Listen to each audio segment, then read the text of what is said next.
অস্তিত্ব। আর পৃথিবীতে সূর্যরশ্মি পৌঁছাতে প্রায় 8 মিনিট 20 সেকেন্ড সময় লাগে। পৃথিবী থেকে সূর্যকে আমরা রোজই দেখি, তাই আমরা সকলেই জানি সূর্যের আকার কেমন অথবা দেখতে কেমন। কিন্তু সৌরজগতের অন্যান্য গ্রহ থেকে সূর্যকে দেখতে একই রকম লাগে না। কোনো গ্রহ থেকে সূর্যকে খুবই ছোট দেখায়, আবার কোনো গ্রহ থেকে প্রকাণ্ড। সূর্য থেকে গ্রহগুলো কোটি কোটি কিলোমিটার দূরে অবস্থিত। আর এই ভিন্ন দূরত্বের কারণেই বিভিন্ন গ্রহ থেকে সূর্যের আকারও ভিন্ন ভিন্ন হয়।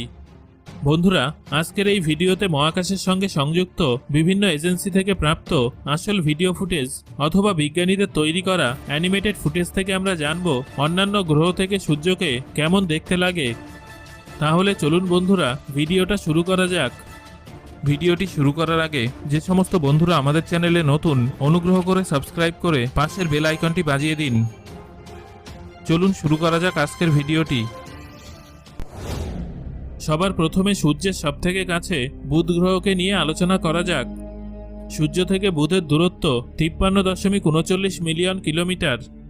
বুধের পৃষ্ঠ থেকে সূর্যকে দেখলে আমরা পৃথিবী থেকে সূর্যকে যেমন দেখি তার থেকে 3 গুণ বড় দেখাই। আর স্বাভাবিকভাবেই পৃথিবী থেকে দেখা সূর্যের তুলনায় বুধ গ্রহ থেকে দেখা সূর্য অনেক বেশি উজ্জ্বল। বুধ গ্রহ সূর্যের চারদিকে একবার প্রদক্ষিণ করতে সময় নেয় 88 দিন। এখন ভিডিওতে যে অ্যানিমেটেড ছবিটি আপনারা দেখতে পাচ্ছেন, বুধ থেকে সূর্যকে প্রায় এরকমই দেখায়।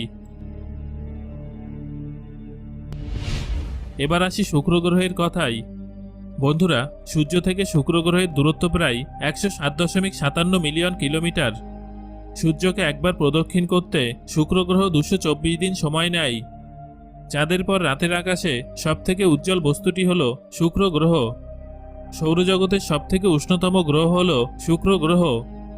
বুধের থেকে শুক্রের তাপমাত্রা অনেক বেশি। শুক্র গ্রহের বায়ুমণ্ডলের ঘনত্ব অনেক বেশি এবং এখানে কার্বন ডাই অক্সাইড রয়েছে অস্বাভাবিক মাত্রায়, যা কিনা 96.5%। শুক্র গ্রহের পৃষ্ঠ থেকে সূর্যকে দেখলে আপনি সূর্যের বদলে শুধুমাত্র তীব্র আলোকছটা দেখতে পাবেন, ঠিক এখন স্ক্রিনে যেমন দেখাচ্ছে। অর্থাৎ শুক্র গ্রহ থেকে সূর্যকে আপনি দেখতেই পাবেন না। এই গ্রহে সালফিউরিক অ্যাসিডের ঘনমেঘ বিরাজ করায় সূর্যকে দেখতে পাওয়া বেশ কঠিন। শুক্র থেকে দেখলে আপনি কেবল আলোকরশ্মি দেখতে পাবেন, সূর্যকে কখনোই দেখতে পাবেন না, খানিকটা স্ক্রিনের ছবির মতোই। কেননা শুক্র গ্রহের ঘন বায়ুমণ্ডলের জন্য সূর্যের 90% রশ্মি প্রতিফলিত হয়ে যায়।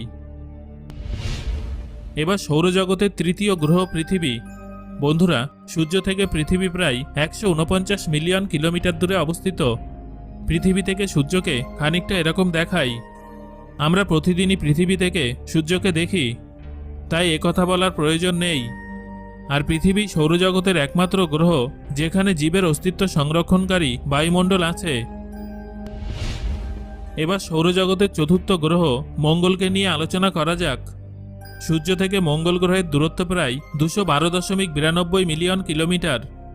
মঙ্গল গ্রহ পৃথিবীর তুলনায় সূর্য থেকে অনেকটা দূরে অবস্থিত। মঙ্গল গ্রহের পৃষ্ঠ থেকে সূর্যকে দেখলে পৃথিবী থেকে দেখা সূর্যের থেকে খানিকটা ছোট দেখায়।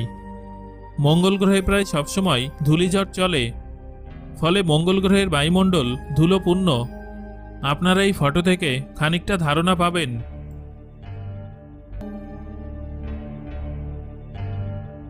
এবার আসি সৌরমণ্ডলের বৃহত্তম গ্রহ বৃহস্পতির কথাই। বন্ধুরা, সূর্য থেকে বৃহস্পতির দূরত্ব প্রায় 766.95 মিলিয়ন কিলোমিটার। বৃহস্পতির পৃষ্ঠতল পৃথিবীর মতো কঠিন নয়, কারণ এই গ্রহ সম্পূর্ণভাবে গ্যাস দ্বারা পূর্ণ।